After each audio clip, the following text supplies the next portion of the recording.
The key question here going forward is whether or not this is a roadmap for James Comey, the FBI director, and his investigators who are looking into this, of criminal activity, of a crime being committed. That is, removing classified information, which we know appeared on her server, and taking it out of the State Department without permission and putting it into her home, that because the server that contained this information was operating out of the home. That is a violation of the law, of a statute. Did she do so? We have now evidence that that happened. Yes. The question becomes, was there the intent to do so? You argue, in fact, that we now see evidence of that.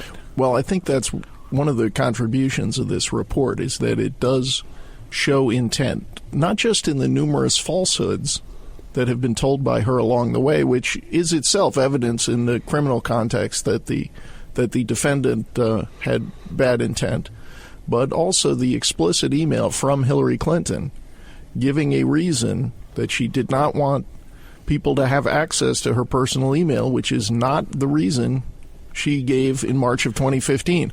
Okay, here, Jim, would it be a defense for her to say, well, okay, I did set up all of this. I didn't want people to see my personal emails, but I didn't know classified information was going to flow over those emails. Well, I think that's the other area in which this report is enlightening, is it becomes impossible now, given the documented warnings we've just been discussing over and over again, including by Hillary Clinton. It becomes impossible for her to say credibly to a jury, I had no idea, I didn't know there was a security risk.